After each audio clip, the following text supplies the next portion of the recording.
Until അവർ death, നമ്മൾ മരിക്കുന്നിടം വരെ നമ്മൾ വിശ്വസ്തരായി ജീവിക്കാൻ നാം തയ്യാറാണ്. ഇരുൾ അടഞ്ഞ വഴികളിൽ തിരുനാളമാകുവാൻ ഇന്നത്തെ ചിന്ത. ക്രിസ്തുവിലേവർക്കും എൻ്റെ സ്നേഹത്തെയും വന്ദനത്തെയും അറിയിക്കുന്നു. യോഹന്നാൻ എഴുതിയ വെളിപ്പാട് പുസ്തകം നാം വായിക്കുമ്പോൾ പരിശുദ്ധാത്മാവിൽ പത്മോസ് എന്ന ഏകാന്തതയിൽ യോഹന്നാൻ ആയിരിക്കുമ്പോൾ ദൈവത്തിൻ്റെ ആത്മാവ് കാണിച്ചു കൊടുത്ത ദൈവിക വെളിപ്പാടുകളെ താൻ ആത്മാവിൽ എഴുതുകയാണ്. എഴുതുന്ന കൂട്ടത്തിൽ യോഹന്നാൻ ആസിയയിലെ 7 സഭകൾക്ക് ദൂത് എഴുതുന്നതായിട്ട് നമുക്ക് കാണുവാനായി സാധിക്കുന്നു.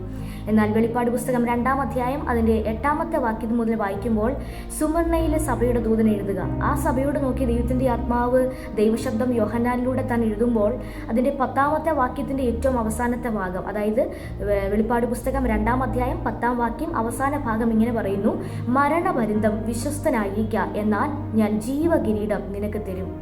നാം വീണ്ടും ജനിക്കപ്പെടുമ്പോൾ കർത്താവായ യേശുക്രിസ്തുവിനെ സ്വന്തം രക്ഷിതാവായി സ്വീകരിച്ച് ജലത്തിൽ സ്നാനപ്പെട്ട് കഴിയുമ്പോൾ ഉടനെ തന്നെ ആ ദൈവദാസൻ നമ്മളോട് പറഞ്ഞു തരുന്നൊരു പദമാണ് മരണപര്യന്തം വിശ്വസ്തനായിരിക്കുക, എന്നാൽ ജീവകിരീടം നാം പ്രാപിക്കും.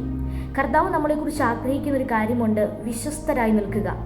ആത്മീയ ഫലങ്ങൾ നാം എടുത്ത് നോക്കുമ്പോൾ സ്നേഹം, സന്തോഷം, സമാധാനം, ഒത്തിരി ഒരു ലിസ്റ്റുണ്ട്. അതിനകത്ത് ദൈവത്തിൻ്റെ ആത്മാവ് ഈ വിശ്വസ്തത എന്ന് പറയുന്നതും ഒരു ആത്മീയ ഫലത്തിനകത്ത് കർത്താവ് നമുക്ക് വെളിപ്പെടുത്തി തരികയാണ്. അപ്പോൾ ഈ വിശ്വസ്തത എന്ന് പറയുന്നത് ഒരു വിത്താണ്. അത് നമ്മളിൽ നിന്നൊരു ആത്മീയനെ സംബന്ധിച്ച് അത് ഫലമുള്ളതായി വരാൻ കർത്താവ് ആഗ്രഹിക്കുകയാണ്.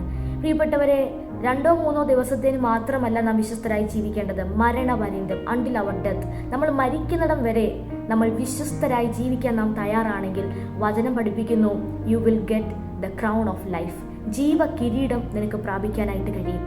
കർത്താവ് നോക്കുമ്പോൾ വിശ്വസ്തന്മാർ ഏറെ കുറഞ്ഞിരിക്കുകയാണ്. വിശ്വസ്തന്മാർ ആരുമില്ല.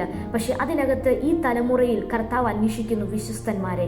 കർത്താവിന് വേണ്ടി അവിശ്വസ്തരായി മാറാതെ ഏത് ജീവിത സാഹചര്യങ്ങൾക്കകത്തും വിശ്വസ്തയോടെ നിൽക്കുന്നൊരു കൂട്ടത്തെ കർത്താവ് അന്വേഷിക്കുകയാണ്. അത് വീട്ടിലായിരിക്കാം, കുടുംബജീവിതത്തിലായിരിക്കാം, കുഞ്ഞുങ്ങളോടുള്ള ഭാഗമായിരിക്കാം, നിങ്ങൾ ചെയ്യുന്ന ജോലി മേഖലകളായിരിക്കാം, മിനിസ്ട്രിയിലായിരിക്കാം, വാട്ട് എവർ ഇറ്റ് ഈസ്, ഏത് അവസ്ഥയ്ക്കകത്തും കർത്താവ് ആഗ്രഹിക്കുന്നു വിശ്വസ്തരായി മാറുക. B faithful in every circumstances.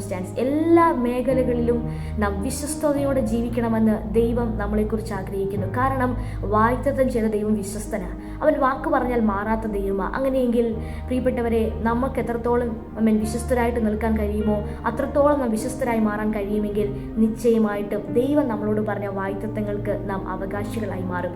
ഈ സന്ദേശം കേട്ടുകൊണ്ടിരിക്കുമ്പോൾ ജീവിതത്തിൽ എവിടെയെങ്കിലും അവിശ്വസ്തരായി മാറിയിട്ടുണ്ടെങ്കിൽ കർത്താവിനോട് പ്രാർത്ഥിക്കുക. കർത്താവേ, എനിക്ക് വിശ്വസ്തയോടെ നിൽക്കാൻ ഒരു പ്രത്യേക കൃപ ദൈവം എനിക്ക് തരണമെന്ന് നമുക്ക് പ്രാർത്ഥിക്കാം. വചനം നമ്മെ പഠിപ്പിക്കുന്നത് പോലെ മരണപര്യന്തം നമുക്ക് വിശ്വസ്തരായി ജീവിക്കാം.